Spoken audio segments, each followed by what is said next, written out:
ಜಲಜ್ಯೇಷ್ಠನಿಭಾಕಾರಂ ಜಗದೀಶಪರಾಶ್ರಯಂ ಜಗತೀತಲವಿಖ್ಯಾತಂ ಜಗನ್ನಾಥಗುರುಂ ಭಜೆ.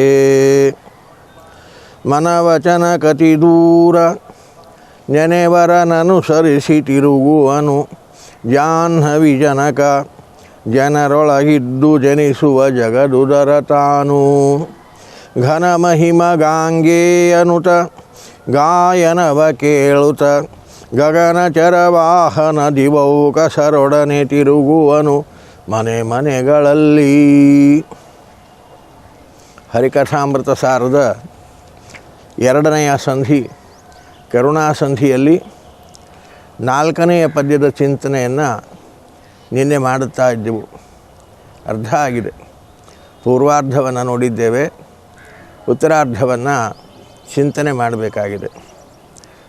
ಮನಸ್ಸಿಗೆ ಮಾತಿಗೆ ನಿಲಕದೇ ಇದ್ದರೂ ಕೂಡ ಸ್ಮರಣೆ ಮಾಡಿದರೆ ಸ್ಮರಣೆ ಮಾಡುವವರನ್ನು ಅನುಸರಿಸಿಕೊಂಡು ತಾನು ನಮ್ಮ ಜೊತೆಯಲ್ಲಿ ಬರ್ತಾನೆ ಅನ್ನುವ ಒಂದು ಕಾರುಣ್ಯವನ್ನು ಹೇಳಿದರು. ಜೊತೆಯಲ್ಲಿ ಜಾಹ್ನವಿ ಜನಕ ಅಂತ ಅವನ ಪಾವಿತ್ರ್ಯ ದ್ಯೋತಕವಾಗಿ ಪರಮ ಪವಿತ್ರವಾಗಿರತಕ್ಕಂತಹ ಗಂಗೆಯನ್ನು ತನ್ನ ಪಾದದ ಉಗುರಿನಿಂದ ತಾನು ಉತ್ಪತ್ತಿಗೆ ಕಾರಣನಾಗಿದ್ದಾನೆ. ಇಂತಹ ಪರಮ ಪವಿತ್ರ ಸ್ವರೂಪನಾದ ಭಗವಂತ ತಾನು ಯಾರೇ ಜಗತ್ತಿನಲ್ಲಿ ಜನಿಸಿದರೂ ಕೂಡ ಅವರ ಜೊತೆಯಲ್ಲಿ ತಾನು ಅವತರಿಸ್ತಾನೆ. ನಾವೆಲ್ಲ ತಾಯಿಯ ಗರ್ಭದಲ್ಲಿದ್ದು ಒಂದೊಂದು ಸಲ ಹುಟ್ಟುತ್ತೇವೆ. ಹುಟ್ಟಿದ ಮೇಲೆ ಸಾವಿನವರೆಗೆ ಮತ್ತೆ ನಮಗೆ ಆ ಚಿಂತೆ ಇಲ್ಲ. ಸತ್ತ ಮೇಲೆ ಮತ್ತೆ ಹುಟ್ಟುವವರೆಗೆ ಆ ಚಿಂತೆ ಇಲ್ಲ. ಹೀಗೆ ಯಾವಾಗೋ ಒಮ್ಮೆ ನಾವು ಹುಟ್ಟುತ್ತೇವೆ. ಆದರೆ ಭಗವಂತ ದಿನಕ್ಕೆ ಲಕ್ಷ ಸಲ ಹುಟ್ಟುತ್ತಾನೆ. ಯಾವ ಚೇತನ ಸೃಷ್ಟಿಗೆ ಬಂದರೂ ಜೊತೆಯಲ್ಲಿ ತಾನು ಅವರ ಜೊತೆಯಲ್ಲಿ ಸೃಷ್ಟಿಗೆ ಬರ್ತಾನೆ. ಅವನು ಸೃಷ್ಟಿಗೆ ಬಾರದೆ ಪ್ರತಿಬಿಂಬನಾದ ಚೇತನನಿಗೆ ಸೃಷ್ಟಿಗೆ ಬರಲಿಕ್ಕೆ ಸಾಧ್ಯವಿಲ್ಲ. ಕಾರಣ ತಾನು ಜಗದುದರ ಇಡೀ ಜಗತ್ತನ್ನು ತನ್ನ ಉದರದಲ್ಲಿ ಧಾರಣೆ ಮಾಡಿದವನಾದರೂ ಕೂಡ ಚೇತನರ ಸೃಷ್ಟಿಗಾಗಿ ತಾನು ಬಿಂಬನಾಗಿದ್ದು ಆ ಚೇತನರ ಸಾಧನಕ್ಕಾಗಿ ಆ ಸಾಧನ ಶರೀರ ಕೊಟ್ಟು ಅವರಿಂದ ಮಾಡಿಸಬೇಕಾದ ಸಾಧನೆಯನ್ನು ಮಾಡಿಸುವುದಕ್ಕಾಗಿ ಪರಮ ಕರುಣಾ ಸಮುದ್ರ ಪರಮ ಪವಿತ್ರ ತಾನು ಕೂಡ ಅವರ ಜೊತೆಯಲ್ಲಿ ಜನಿಸಿ ಬರ್ತಾನೆ. ಇಂತಹ ಅಪಾರವಾಗಿರತಕ್ಕಂತಹ ಕಾರುಣ್ಯ ಚೇತನರಲ್ಲಿ ಅವನಿಗೆ ಎನ್ನುವುದನ್ನು ಚಿಂತನೆ ಮಾಡಿದ್ದೀವಿ. ಹೀಗೆ ಹೇಳಿದ ದಾಸರು ಭಗವಂತನನ್ನು ಹೇಳ್ತಾರೆ, ಘನ ಮಹಿಮ, ಅಪಾರವಾದ ಮಹಿಮೆ ಇವನದ್ದು. ಏನದು ಅಪಾರ ಮಹಿಮೆ ಅಂದರೆ, ನಾವು ಕೂಡ ಹುಟ್ಟಿ ಬರ್ತೇವೆ, ದೇವರು ಕೂಡ ನಮ್ಮ ಜೊತೆಯಲ್ಲಿ ಭಗವಂತ ಹುಟ್ಟಿ ಬರ್ತಾನೆ. ಮತ್ತು ವ್ಯತ್ಯಾಸ ಏನು ಅಂದರೆ, ನಾವು ಹುಟ್ಟುತ್ತೇವೆ ಎನ್ನುವ ಭಾವನೆ ನಮಗಿರ್ತದೆ. ಹುಟ್ಟಿದ ನಂತರದಲ್ಲಿ ನಾನು ಸಾಯ್ತೀನಿ ಎನ್ನುವ ಭಯ ನಮಗಿರ್ತದೆ. ಹುಟ್ಟು ಸಾವುಗಳ ಮಧ್ಯದಲ್ಲಿ ಅನೇಕ ವಿಧವಾದ ಚಿಂತೆ, ಸಂತಾಪ, ದುಃಖ, ತಾಪತ್ರಯಗಳು, ಹಸಿವೆ ನೀರಡಿಕೆಗಳು, ಮುಪ್ಪು, ಮೋಹ ಮೊದಲಾದ ಅನೇಕ ದೋಷಗಳಿಗೆ ನಾವು ಒಳಗಾಗುತ್ತೇವೆ. ಆದರೆ ಗುಣಪೂರ್ಣನಾದ ಭಗವಂತನಿಗೆ ಇಂತಹ ಯಾವ ವಿಕಾರಗಳು ಇಲ್ಲ. ಚೇತನರ ಸಾಧನಕ್ಕಾಗಿ ಅವನು ಪ್ರಾದುರ್ಭೂತನಾಗ್ತಾನೆ ಅವರ ಜೊತೆಯಲ್ಲಿ, ಹೊರತು ಅವನಿಗೆ ಜನನ ಮರಣಗಳಿಲ್ಲ. ಅವನಿಗೆ ಜನನ ಮರಣದಿಂದ ಆಗಬೇಕಾದ ಯಾವ ವಿಕಾರಗಳು ಇಲ್ಲ. ಶಶ್ವದೇಕ ಪ್ರಕಾರನಾದವ, ಇಂತಹ ಯಾವ ವಿಕಾರವೂ ಇಲ್ಲದೆ ಇರತಕ್ಕಂತಹ ನಿರ್ವಿಕಾರಿಯಾಗಿ ತಾನಿರ್ತಾನೆ ಎನ್ನುವುದೇ ಅವನ ಒಂದು ದೊಡ್ಡ ಮಹಿಮೆ ಅನ್ನುವಂತೆ ಘನ ಮಹಿಮಾ ಅಂತ ಅವನನ್ನು ಕೊಂಡಾಡ್ತಾರೆ. ಘನ ಮಹಿಮ ಗಾಂಗೇಯನುತ ಅಂತ ಮತ್ತೊಂದು ವಿಶೇಷಣವನ್ನು ಕೊಡ್ತಾರೆ. ಅವನ ಕಾರುಣ್ಯ ದ್ಯೋತಕವಾದ ವಿಶೇಷಣ ಇದು ಕೂಡ, ಗಾಂಗೇಯನುತ ಅಂತ. ಗಾಂಗೇಯ ಅಂದರೆ ಯಾರು ಗೊತ್ತಾ? ಗಂಗೆಯ ಮಗ. ಗಂಗೆಯ ಮಗ ಭೀಷ್ಮಾಚಾರ್ಯರು. ಶಂತನುವಿನಿಂದ ಗಂಗೆಯಲ್ಲಿ 8ನೆಯ ಮಗನಾಗಿ ಹುಟ್ಟಿದವ. ಆದ್ದರಿಂದ ಗಾಂಗೇಯ ಅಂತ ಭೀಷ್ಮಾಚಾರ್ಯರನ್ನು ಕರೀತಾರೆ. ಇಂತಹ ಭೀಷ್ಮಾಚಾರ್ಯರಿಂದ ನಮಸ್ಕೃತನಾದವ ಅಂತಾರೆ. ಏನು ನಮಸ್ಕೃತನಾದರೆ ಅವನ ಕಾರುಣ್ಯ ಏನು ಬಂತು ಅಂದರೆ ಭೀಷ್ಮಾಚಾರ್ಯರು ಅರ್ಜುನನ ಬಾಣದಿಂದ ವಿದ್ಧರಾಗಿ ಒಂದೊಂದು ರೋಮಕೂಪಕ್ಕೆ ಒಂದೊಂದು ಬಾಣದಂತೆ ಅವರು ಶರಪಂಜರದಲ್ಲಿ ಮಲಗಿದ್ದಾರೆ.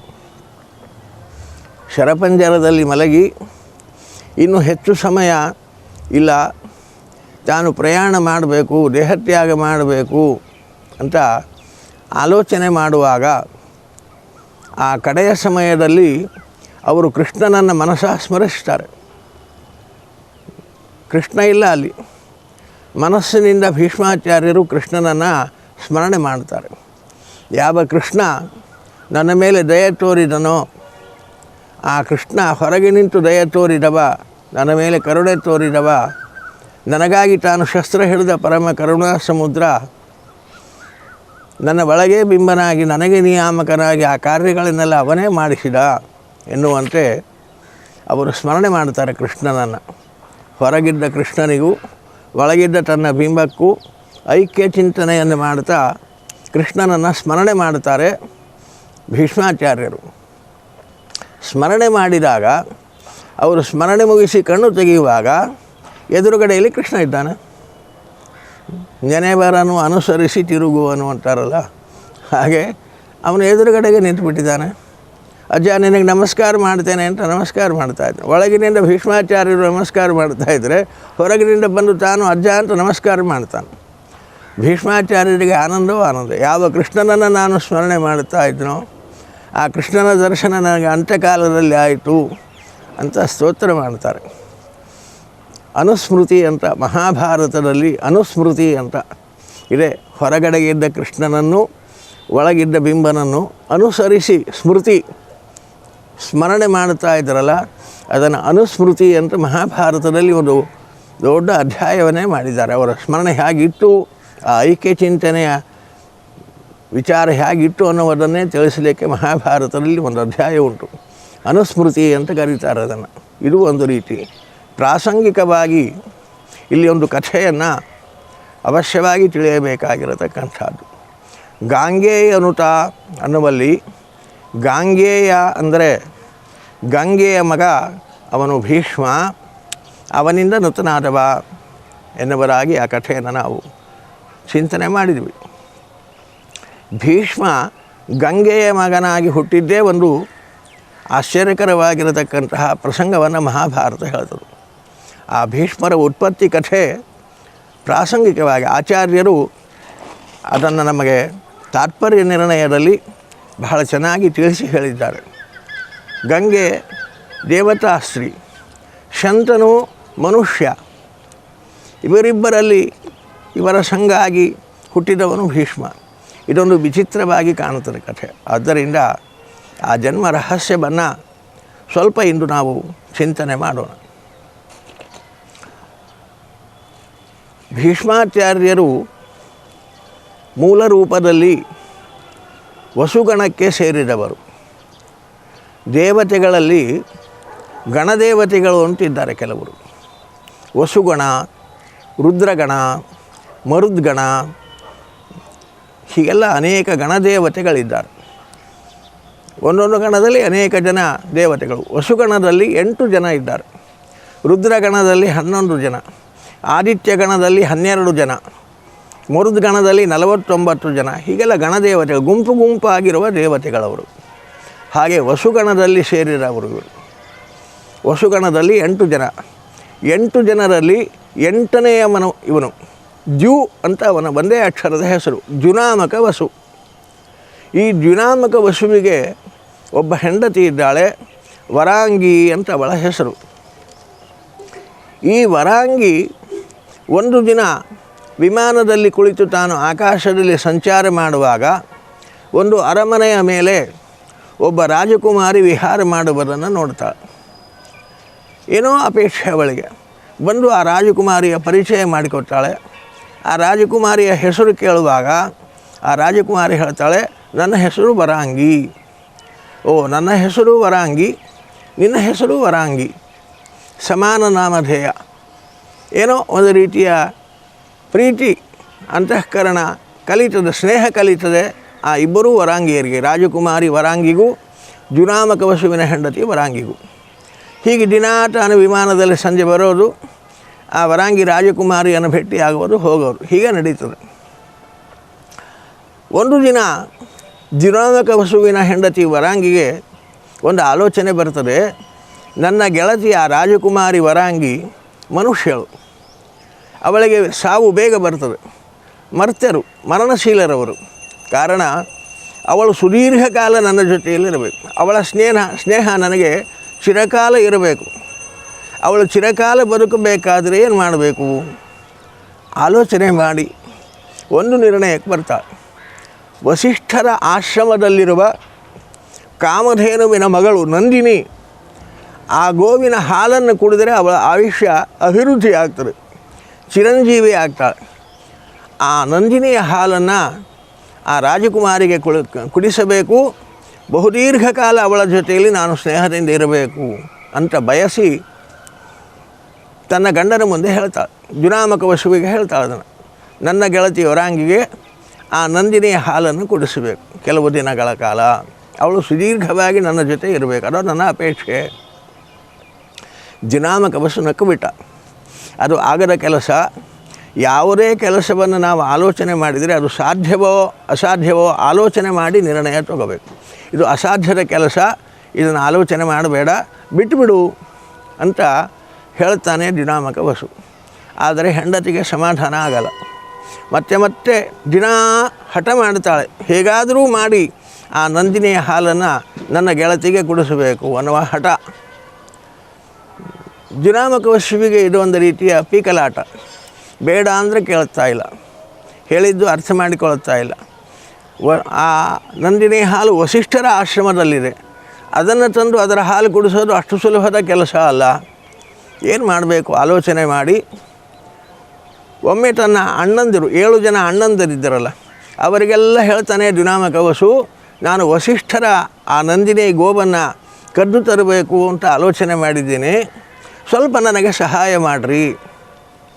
ಅವರು ಕೂಡ ಜುನಾಮಕ ವಸುವಿಗೆ ಅಣ್ಣಂದರು ಸೀಮಾರಿ ಹಾಕ್ತಾರೆ. ಗೋ ಅಪಹಾರ ಅಂದರೆ ಸಾಮಾನ್ಯ ಅಪರಾಧ ಅಲ್ಲ, ಅದು ವಸಿಷ್ಠರ ಆಶ್ರಮದಿಂದ ದೊಡ್ಡ ಅಪರಾಧ. ನಮ್ಮ ಸಹಕಾರ ಇಲ್ಲ, ಆ ಕೆಲಸ ಮಾಡಲಿಕ್ಕೆ ಹೋಗಬೇಡ, ನಿನಗೂ ಸುಖ ಇಲ್ಲ ನಮಗೂ ಸುಖ ಇಲ್ಲ ತಿಳಿಸಿ ಹೇಳ್ತಾರೆ. ಆದರೆ ಹೆಂಡತಿಯ ಒತ್ತಾಯದ ಮೇಲೆ ಅನಿವಾರ್ಯವಾಗಿ ಮತ್ತೆ ಕಾಲು ಹಿಡ್ಕೊಳ್ತಾನೆ ಜುನಾಮಕ ವಸು, ಈ ಕಾರ್ಯ ನನಗೆ ಅನಿವಾರ್ಯವಾಗಿದೆ. ಆಗ ಅವರು ಹೇಳ್ತಾರೆ, ನಿನಗೆ ಅನಿವಾರ್ಯವಾದರೆ ನಾವು ಸಹಕರಿಸ್ತೇವೆ, ಎಷ್ಟು ನಿನ್ನ ಜೊತೆಯಲ್ಲಿ ಬರ್ತೇವೆ ಮಾತ್ರ, ಕರೆಯೋದು ನೀನೆ, ನಮಗದು ಸಂಬಂಧ ಇಲ್ಲ, ಜೊತೆಯಲ್ಲಿ ನಿನ್ನ ಧೈರ್ಯಕ್ಕಾಗಿ ಬರ್ತೇವೆ ಅಷ್ಟೆ. ಹಾಗಾಗಿ ಜೊತೆಯಲ್ಲಿ ಬಂದಿದ್ದಾರೆ ಅವರು. ವಸಿಷ್ಠರ ಆಶ್ರಮದಲ್ಲಿದ್ದ ಆ ನಂದಿನಿಯನ್ನು ಅಪಹರಿಸಬೇಕು ಅಂತ ಈ ಜುನಾಮಕ ವಸು ಪ್ರಯತ್ನಿಸಿದಾಗ ಆ ನಂದಿನಿ ಗಟ್ಟಿ ಧ್ವನಿಯಲ್ಲಿ ಕೂಗುತ್ತದೆ. ವಸಿಷ್ಠರಿಗೆ ಎಚ್ಚರವಾಗುತ್ತದೆ. ವಸಿಷ್ಠರ ಅಂತರ್ಯಾಮಿಯಾದ ಬ್ರಹ್ಮದೇವರು ಇದನ್ನು ತಿಳಿದು ಆ ವಸುಗಳಿಗೆ ಶಾಪ ಕೊಡ್ತಾರೆ. ದೇವತಾಗಣಕ್ಕೆ ಸೇರಿ ಸಾಮಾನ್ಯರಂತೆ ಗೋ ಅಪಹಾರ ರೂಪವಾಗಿರತಕ್ಕಂತಹ ಅಕೃತ್ಯವನ್ನು ಮಾಡುತ್ತಾ ಇದ್ದೀರಿ, ಎಂಥ ಘನಘೋರವಾದ ಅಪರಾಧವನ್ನು ಮಾಡುತ್ತಾ ಇದ್ದೀರಿ ಅಂತ ಅವರಿಗೆ ನೀವೆಲ್ಲ ಭೂಮಿಯಲ್ಲಿ ಮನುಷ್ಯರಾಗಿ ಹುಟ್ಟಿರಿ ಅಂತ ಶಾಪ ಕೊಟ್ಟುಬಿಡ್ತಾರೆ. ಆಗ 7 ಜನ ಅಣ್ಣಂದರು ಹೋಗಿ ವಸಿಷ್ಠರ ಕಾಲು ಹಿಡ್ಕೋತಾರೆ. ನಾವು ಕೇವಲ ಅವನ ಧೈರ್ಯಕ್ಕೆ ಸಹಾಯಕ್ಕೆ ಬಂದವರು, ಅಪರಾಧ ಮಾಡಿಲ್ಲ. ಅಪರಾಧ ಮಾಡಿದವನು ಮುಖ್ಯ ಜುನಾಮಕ ವಸು, ಆದ್ದರಿಂದ ಅವನು ಬೇಕಾದರೆ ಭೂಮಿಯಲ್ಲಿ ಹುಟ್ಟಲಿ. ಭೂಮಿಯಲ್ಲಿ ಹುಟ್ಟರೆ ಶಾಪ ಆಗಿದೆ, ಏನು ಮಾಡಲಿಕ್ಕಾಗಲ್ಲ, ನೀವು ನಿಜವಾಗಿ ಅಪರಾಧ ಮಾಡಿದವರಲ್ಲ, ಆದರೂ ಶಾಪ ಕೊಟ್ಟಿದ್ದೇನೆ, ನೀವು ಹುಟ್ಟಬೇಕಾದದ್ದೇ. 7 ಜನರು ಹುಟ್ಟಿರಿ, ಹುಟ್ಟುತ್ತಲೇ ಸಾಯಿರಿ. ನಿಮ್ಮ 8 ಜನರ ಆಯುಷ್ಯವೂ ಕೂಡ 8ನೇಯವನಾದ ಜುನಾಮಕ ವಸುವಿಗೆ ಇರಲಿ, 8 ಜನರ ಆಯುಷ್ಯವನ್ನು ಅನುಭವಿಸಲಿ. ಜೊತೆಯಲ್ಲಿ 8 ಜನರ ಮರಣಕಾಲದ ದುಃಖವನ್ನು ಕೂಡ ಅವನು ಶರಶಯ್ಯಲ್ಲಿ ಮಲಗಿ ಅನುಭವಿಸಲಿ. ಅವನು ಕೂಡ ಕಾಲು ಹಿಡ್ಕೊಂಡ ಜುನಾಮಕ ವಸು, ನಾನು ನನ್ನ ಹೆಂಡತಿಯ ಪ್ರೇರಣೆಯಿಂದ ಅನಿವಾರ್ಯವಾಗಿ ಕಾರ್ಯ ಮಾಡಿದೆ, ಇಂತಹ ಕೆಟ್ಟ ಕೆಲಸಕ್ಕೆ ಪ್ರೇರಣೆ ಮಾಡಿದ ಅವಳು ಮನುಷ್ಯರಾಗಿ ಹುಟ್ಟಲಿ, ಅಲ್ಲಿ ನಿಮ್ಮಿಬ್ಬರಿಗೆ ಪರಸ್ಪರ ಸಂಬಂಧ ಆಗೋದು ಬೇಡ, ಪರಸ್ಪರ ಸಂಬಂಧವಾಗದೆ ನೀನು ಬ್ರಹ್ಮಚಾರಿಯಾಗಿಯೇ ಇರಬೇಕು. ಹೀಗೆ ಶಾಪ ಕೊಟ್ಟು ಬಿಟ್ಟಿದ್ದಾರೆ ಬ್ರಹ್ಮದೇವರು ಅರ್ಜುನಾಮಕ ಬಸವಿಗೆ. ಆಗಿ ವಸುದೇವತೆಗಳೆಲ್ಲ ಆಲೋಚನೆ ಮಾಡಿದರು, ಮನುಷ್ಯರಾಗಂತೂ ಹುಟ್ಟೋದು ಬಿಡುಗಡೆ ಇಲ್ಲ ಅಂತಾಯಿತು. ಹೇಗೆ ಹುಟ್ಟಬೇಕು? ಮನುಷ್ಯರಾಗಿ ಹುಟ್ಟೋದು ಅಂದರೆ ದೇವತೆಗಳಿಗೆ ಬಹಳ ಕಷ್ಟ. ದೊಡ್ಡ ಅಧಿಕಾರಿಗಳನ್ನು ಅವರನ್ನು ಸಸ್ಪೆಂಡ್ ಮಾಡಿ ಸಣ್ಣ ಕೆಲಸ ಕೊಟ್ಟರೆ ಅವ್ರಿಗೆ ಹೇಗೋ ಹಾಗೆ ದೇವತೆಗಳಿಗೆ ಅವಮಾನ ಮನುಷ್ಯರಾಗಿ ಹುಟ್ಟೋದು ಅಂದರೆ. ಅದಕ್ಕೋಸ್ಕರವಾಗಿ ದೇವತೆಗಳು ಆಲೋಚನೆ ಮಾಡಿ ಒಂದು ನಿರ್ಣಯಕ್ಕೆ ಬರ್ತಾರೆ. ಗಂಗೆಗೆ ಒಂದು ಶಾಪ ಆಗಿರ್ತದೆ. ಏನದು ಶಾಪ ಅಂದರೆ, ಗಂಗೆ ಒಮ್ಮೆ ತಾನು ಸಭೆಯನ್ನು ಪ್ರವೇಶ ಮಾಡ್ತಾಳೆ. ಸಭೆಯಲ್ಲಿ ಅಧ್ಯಕ್ಷ ಸ್ಥಾನದಲ್ಲಿ ಬ್ರಹ್ಮದೇವರು ಕೂತಿದ್ದಾರೆ. ಆ ಸಭೆಗೆ ತಡವಾಗಿ ಬಂದ ಗಂಗೆ ಅಧ್ಯಕ್ಷರಿಗೆ ನಮಸ್ಕರಿಸಿ ತನ್ನ ಆಸನಕ್ಕೆ ಬಂದು ಕೂಡಬೇಕು. ಅವಸರದಲ್ಲಿ ಬಂದಿದ್ದಾಳೆ, ಆದ್ದರಿಂದ ನಮಸ್ಕರಿಸುವಾಗ ಸ್ವಲ್ಪ ಆ ಸೆರಗು ಜಾರಿತು. ಎಲ್ಲ ದೇವತೆಗಳು ತಲೆ ಕೆಳಗೆ ಹಾಕಿದರು. ಆದರೆ ಆ ಗಂಗೆಯ ಗಂಡ ವರುಣ ಮಾತ್ರ ತನ್ನ ಹೆಂಡತಿ ಅಲ್ವಾ ಅಂತ ಕಣ್ಣೆತ್ತಿ ಆ ಪ್ರಸಂಗವನ್ನು ನೋಡಿದ. ಬ್ರಹ್ಮದೇವರಿಗೆ ತಿಳಿಯಿತು, ಇಂತಹ ಸಭೆಯಲ್ಲಿ ಇಂತಹ ಅವಸ್ಥೆಯಲ್ಲಿ ನೀನು ಕೆಟ್ಟ ದೃಷ್ಟಿಯಿಂದ ನೋಡಿದ್ದೀಯಾದ್ದರಿಂದ ನೀನು ಮನುಷ್ಯನಾಗಿ ಹುಟ್ಟು. ಗಂಗೆಗೂ ಹೇಳಿದ, ಸಭೆಯ ಮರ್ಯಾದೆಯನ್ನು ಮೀರಿ ನಡೆದಿದ್ದೀಯಾದ್ದರಿಂದಾಗಿ ನಿನಗೆ ಮನುಷ್ಯನ ಸಂಘ ಆಗಲಿ ಅಂತ ಶಾಪ ಕೊಟ್ಟು ಬಿಡ್ತಾರೆ. ಹಾಗಾಗಿ ಆ ವರುಣ ಇಲ್ಲಿ ಪ್ರತೀಪರಾಜನ ಮಗನಾಗಿ ಶಂತನುವಾಗಿ ಹುಟ್ಟಬೇಕಾಯಿತು. ಆಗ ಗಂಗೆ ಮೂಲ ರೂಪದಿಂದ ಆ ಶಂತನುವಿನ ಸಂಬಂಧ ಅವಳಿಗೆ ಆಗ್ತದೆ, ಅಲ್ಲಿ ಸಂತಾನವಾಗ್ತದೆ. ಆದ್ದರಿಂದ ಈ ವಸುದೇವತೆಗಳೆಲ್ಲ ಗಂಗೆಯನ್ನು ಪ್ರಾರ್ಥನೆ ಮಾಡಿದರು. ನಾವು ನಿನ್ನಲ್ಲಿ ಅವತಾರ ಮಾಡಿದರೆ ದೇವತಾಸ್ತ್ರೀಯಲ್ಲಿ ಅವತಾರ ಮಾಡಿದ ಹಾಗಾಯಿತು. ಶಂತನುವಿನ ಸಂಪರ್ಕದಿಂದ ಹುಟ್ಟುತ್ತೇವಾದರೆ ಮನುಷ್ಯರಾಗಿ ಹುಟ್ಟಿದ ಹಾಗವಾಯಿತು. ನಾವು ಹುಟ್ಟುತ್ತಲೇ ನಮ್ಮನ್ನು ಸಾಯಿಸಿಬಿಡು, ನಮಗೆ ವರವೇ ಹಾಗೆ ಉಂಟು, ಆದರೆ ನಮ್ಮನ್ನು ಸಾಯಿಸಿಬಿಡು. 8ನೆಯ ಇವನು ಇದ್ದಾನಲ್ಲ ದ್ಯುನಾಮಕ ವಸು, ಇವನು ಹಾಗೇ ಇರಲಿ, ನಮ್ಮ 8 ಜನರ ಆಯುಷ್ಯವನ್ನು ಹೊತ್ತುಕೊಂಡಿರುವಲ್ನಾಗೆ ನಮ್ಮನ್ನು ಹುಟ್ಟುತ್ತಲೇ ಸಂಹಾರ ಮಾಡಿಬಿಡು ಅಂತ ಪ್ರಾರ್ಥಿಸಿದಾಗ ಗಂಗೆಯನ್ನಲು ಶಿಶುಹತ್ಯ ಮಹಾಪಾತಕ. ಬ್ರಹ್ಮಹತ್ಯ, ಸ್ತ್ರೀಹತ್ಯ, ಶಿಶುಹತ್ಯ, ಭ್ರೂಣಹತ್ಯ, ಗೋಹತ್ಯ ಮಹಾಪಂಚಪಾತಕಗಳಿವು. ಕಾರಣ ಶಿಶುಹತ್ಯೆ ಮಹಾಪಾತಕವನ್ನು ನಾನು ಮಾಡಲಾರೆ. ಆಗ ವಸುದೇವತೆಗಳಂತಾರೆ, ನಿನಗೆ ಆ ಪಾತಕ ತಟ್ಟದಂತೆ ನಾವು ವರ ಕೊಡ್ತೇವೆ, ನಮ್ಮ ಶಾಪ ವಿಮೋಚನೆ ಆಗಬೇಕು, ಹುಟ್ಟಿದ ತಕ್ಷಣ ನಮ್ಮನ್ನು ಸಂಹಾರ ಮಾಡಿಬಿಡು ಅಂತ ಕೇಳಿಕೊಂಡಾಗ ಆಗ ಗಂಗೆ ಶಂತನುವನ್ನು ವಿವಾಹವಾಗ್ತಾಳೆ. ಅದೊಂದು ಚಮತ್ಕಾರ. ಶಂತನು ಇನ್ನೂ ಹುಟ್ಟಿಲ್ಲ, ಅದಕ್ಕೆ ಬೇಕಾದ ಸಿದ್ಧತೆಗಳನ್ನು ಗಂಗೆ ತಾನು ಮಾಡಿಕೊಡ್ತಾಳೆ. ಶಂತನುವನ ತಂದೆ ಪ್ರತೀಪರಾಜ ಅಂತ. ಈ ಪ್ರತೀಪರಾಜನೊಮ್ಮೆ ಸಭೆಯಲ್ಲಿ ಇರುವಾಗ ಗಂಗೆ ಸಾಕ್ಷಾತ್ ದೇವತಾ ಸ್ವರೂಪಳಾಗಿ ಆ ಸಭೆಯನ್ನು ಬರ್ತಾಳೆ. ದೇವತೆಯಾದ್ದರಿಂದ ಸಭೆಯೆಲ್ಲ ತೇಜೋರೂಪವಾಗಿ ಕಾಣುತ್ತದೆ. ಬೆಳಗಾಯಿತು ಸಭೆಯೆಲ್ಲ. ಸಭ್ಯರೆಲ್ಲ ಆಶ್ಚರ್ಯಪಟ್ಟರು. ಸಾಕ್ಷಾತ್ ಯಾರೋ ದೇವತಾ ಸ್ತ್ರೀ ಬರ್ತಾ ಇದ್ದಾಳೆ ಭಾವಿಸಿ ಗೌರವಿಸ್ತಾರೆ. ಸಭೆಗೆ ಬಂದ ಗಂಗೆ ಸೀದಾ ಹೋಗಿ ಪ್ರತೀಪರಾಜನ ಬಲತೊಡೆಯ ಮೇಲೆ ಕುತ್ಕೊತಾಳೆ. ಹಾಗೆ ಪ್ರತೀಪರಾಜ ಅಂದ, ತಾಯಿ ನೀನು ಯಾರು ನನಗೆ ಗೊತ್ತಿಲ್ಲ, ಯಾಕೆ ಬಂದು ಗೊತ್ತಿಲ್ಲ, ಬಂದು ಬಲತೊಡೆಯಲ್ಲಿ ಕುಳಿತಿದ್ದಿ, ಆದ್ದರಿಂದ ನೀನು ನನಗೆ ಮಗಳಾಗಬಹುದು ಅಥವಾ ಸೊಸೆ ಆಗಬಹುದು ಅಂತ ಹೇಳಿದಾಗ ಗಂಗೆ ಹೇಳ್ತಾಳೆ, ನಾನು ನಿನ್ನ ಸೊಸೆ ಆಗಬೇಕು ಅಂತ ಭಾವಿಸಿಯೇ ನಿನ್ನ ತೊಡೆಯ ಮೇಲೆ ಬಂದು ಕೂತಿದ್ದೀನಿ. ನಿನಗೆ ಮುಂದೆ ಮಕ್ಕಳಾಗ್ತಾರೆ, 3 ಜನ ಮಕ್ಕಳಾಗ್ತಾರೆ. 2 ರಾಜ್ಯವಾಳದೆ ಹೊರಟು ಹೋಗ್ತಾರೆ. ಒಬ್ಬನು ತಾಯಿಯ ತವರು ಮನೆಗೆ ದತ್ತು ಹೋಗ್ತಾನೆ, ಇನ್ನೊಬ್ಬನು ದೇವಾಪಿ ಅಂತ ಹಿರಿಯ ಮಗ ಚರ್ಮ ರೋಗದಿಂದ ರಾಜ್ಯವಾಳದೆ ಹೊರಟು ಹೋಗ್ತಾನೆ. 3ನೆಯ ಮಗ ಶಂತನು ಅಂತ ಇರ್ತಾನೆ. ಅವನನ್ನು ನಾನು ವಿವಾಹವಾಗಬೇಕು ಮುಂದೆ. ಆದರೆ ವಿವಾಹವಾದ ನಂತರದಲ್ಲಿ ಅವನಿಗೆ ನೀನು ತಿಳುವಳಿಕೆ ಹೇಳಬೇಕು, ನಾನು ಯಾರು ಅಂತ ಕೇಳಬಾರ್ದು, ನಾನು ಏನೇ ಕೆಲಸ ಮಾಡಿದರೆ ಹೀಗ್ಯಾಕೆ ಮಾಡ್ತೀನಿ ಅಂತ ಆಕ್ಷೇಪ ಮಾಡಬಾರ್ದು, ಈ ಕೆಲಸ ಯಾಕೆ ಮಾಡ್ತಿದ್ದಿ ಅಂತ ಜಿಜ್ಞಾಸೆ ಮಾಡಬಾರ್ದು. ಆಗ ಅವನ ಜೊತೆ ನಾನು ಇರ್ತೇನೆ. ಯಾವತ್ತು ಅವನು ಜಿಜ್ಞಾಸೆ ಮಾಡಿದನೋ, ಒಂದು ಪ್ರಶ್ನೆ ಮಾಡಿದರೂ ಸಾಕು, ನಾನು ಬಿಟ್ಟು ಹೋಗ್ತೇನೆ ಅನ್ನೋ ಒಪ್ಪಂದ ಮಾಡಿಕೊಂಡು ಗಂಗೆ ಹೊರಟು ಹೋಗ್ತಾಳೆ. ಮುಂದೆ ಪ್ರತೀಪರಾಜನಿಗೆ ಶಂತನು ಮಗುವಾಗಿ ಹುಟ್ಟುತ್ತಾನೆ. ಅವನ ಪ್ರಾಯದಲ್ಲಿ ಗಂಗೆ ಮತ್ತೆ ಬರ್ತಾಳೆ. ಪ್ರತೀಪರಾಜ ಆ ಶಂತನುವಿಗೆ ಕೊಟ್ಟು ವಿವಾಹ ಮಾಡುತ್ತಾನೆ ಗಂಗೆಯನ್ನು. ವಿವಾಹಿತಳಾದ ಗಂಗೆ ಶಂತನುವಿನಿಂದ ಮಕ್ಕಳನ್ನು ಪಡೀತಾಳೆ. ವರ್ಷಕ್ಕೊಂದು ಮಗುವಂತೆ ಪಡೀತಾಳೆ. 7 ಮಕ್ಕಳು ಹುಟ್ಟುವಾಗಲೂ ಕೂಡ ಹುಟ್ಟುತ್ತಿದ್ದ ಹಾಗೇ ಆ ಮಗುವನ್ನು ಕತ್ತು ಹಿಚಕಬೇಕು, ಗಂಗೆಯಲ್ಲಿ ಒಗೆದು ಬಿಡಬೇಕು. ನೀನು ಯಾರು, ಯಾಕೆ ಹೀಗೆ ಮಾಡ್ತಾ ಇದ್ದಿ, ಇದೆಲ್ಲ ಕೇಳೋ ಹಾಗಿಲ್ಲ. ಒಪ್ಪಂದ ಮೊದಲೇ ಆಗಿದೆ. ಶಂತನು ಸಹನೆ ಮಾಡ್ತಾನೆ. 7 ಮಕ್ಕಳನ್ನು ಸಂಹಾರ ಮಾಡುವವರಿಗೆ ಅವನಿಗೆ ಸಹನೆ, 8ನೇ ಮಗುವನ್ನು ಸಂಹಾರ ಮಾಡುವಾಗ ಅವನಿಗೆ ಸಹನೆ ಮೀರಿತು. 3 ಪ್ರಶ್ನೆಗಳನ್ನು ಕೇಳಿಬಿಡ್ತಾನೆ. ನೀನು ಯಾರು, ದೇವತಾ ಸ್ತ್ರೀಯಂತೆ ಕಾಣ್ತಾ ಇದ್ದಿ, ರಾಕ್ಷಸಿಯಂತೆ ವರ್ತಿಸ್ತಾ ಇದ್ದೀರಿ, ಯಾಕೆ ಈ ಕಾರ್ಯವನ್ನು ಮಾಡ್ತೀರಿ ಅಂತ ಆಕ್ಷೇಪವೂ ಮಾಡ್ತಾನೆ, ಜಿಜ್ಞಾಸೆಯನ್ನು ಮಾಡ್ತಾನೆ. ಕಾರಣ ಆಗ ಗಂಗೆ ತನ್ನ ಸ್ವರೂಪವನ್ನು ಹೇಳಿ, ನಡೆದ ಘಟನೆಗಳನ್ನೆಲ್ಲ ಹೇಳಿ, ಆ 7 ಮಕ್ಕಳು ಸಾಯಲೇಬೇಕಾಗಿತ್ತು, ಸಂಹಾರ ಮಾಡಿದ್ದೀನಿ. ಇದು 8ನೆಯ ಮಗು ಬದುಕಬೇಕಾಗಿತ್ತು, ಇದು ಬದುಕುತ್ತದೆ. ಆ 7 ಜನರ ಆಯುಷ್ಯ ಇಟ್ಟುಕೊಂಡು ಬೆಳಗ್ತದೆ. 800 ವರ್ಷಗಳ ಕಾಲ ಬದುಕುತ್ತದೆ ಈ ಮಗು, ನಿನ್ನ ಮಗ. ಆದರೆ ಈ ಶೈಶವಾವಸ್ಥೆಯಲ್ಲಿ ಇವನನ್ನು ರಕ್ಷಣೆ ತಾಯಿ ಮಾಡಬೇಕು, ತಾಯಿ ಸಂಸ್ಕಾರಗಳನ್ನು ಕೊಡಬೇಕು.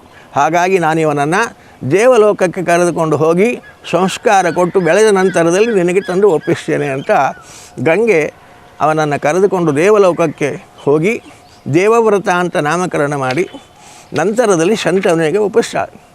ಮಗ ತಾನು ತಂದೆ ವಿವಾಹ ಮಾಡಿಸ್ತಾನೆ. ತಾನು ಸತ್ಯವತಿಯನ್ನು ಬಯಸಿದಾಗ ಸತ್ಯವತಿಯ ತಂದೆ ಕನ್ಯೆ ಕೊಡಲಿಕ್ಕೆ ಒಪ್ಪದೇ ಇದ್ದಾಗ ತಾನು ಬ್ರಹ್ಮಚಾರಿ ಆಗ್ತೇನೆ, ತಾನು ಮದುವೆ ಮಾಡಿಕೊಳ್ಳಲ್ಲ, ಹೀಗೆ ಪ್ರತಿಜ್ಞೆ ಮಾಡಿ ತಂದೆಗಾಗಿ ತನ್ನ ಸರ್ವಸ್ವತ್ಯಾಗ ಮಾಡಿದ ದೇವವ್ರತನನ್ನು ಕಂಡು ದೇವತೆಗಳು ಅವನ ಭೀಕರವಾದ ಪ್ರತಿಜ್ಞೆ ನೋಡಿ ಭೀಷ್ಮ ಅಂತ ಕರೆಯುತ್ತಾರೆ. ಅಂದಿನಿಂದ ಭೀಷ್ಮನಾದ. ದೇವವ್ರತ ಭೀಷ್ಮನಾದ, ದೇವವ್ರತ ಗಾಂಗೇಯನಾದ. ಈ ರೀತಿಯಾಗಿ ಹೀಗೆ ಗಾಂಗೇಯ ಅಂತ ಭೀಷ್ಮಾಚಾರ್ಯರನ್ನು ಕರೀತಾರೆ. ಗಂಗೆಯ ಮಗನಾದದ್ದೇ ಒಂದು ವಿಚಿತ್ರವಾದ ಕಥೆ. ಅದನ್ನು ಆಚಾರ್ಯರು ತಾತ್ಪರ್ಯ ನಿರ್ಣಯದಲ್ಲಿ ವಿಸ್ತಾರವಾಗಿ ನಿರೂಪಣೆ ಮಾಡಿದ್ದಾರೆ. ಪ್ರಾಸಂಗಿಕವಾಗಿ ಆ ಗಾಂಗೇಯನ ಕಥೆಯನ್ನು ತಿಳಿದಿರಲಿ ಭೀಷ್ಮನ ಕಥೆಯನ್ನುವುದಕ್ಕಾಗಿ ಪ್ರಸ್ತುತಪಡಿಸಲಾಗಿದೆ. ಮುಂದಿನ ಪದ್ಯದ ಚಿಂತನೆ ಮತ್ತೆ ನಾಳೆ ಮುಂದುವರಿಸೋಣ. ಮಧ್ವೇಶಾರ್ಪಣಮಸ್ತು. ಶ್ರೀಕೃಷ್ಣಾಯ ನಮಃ.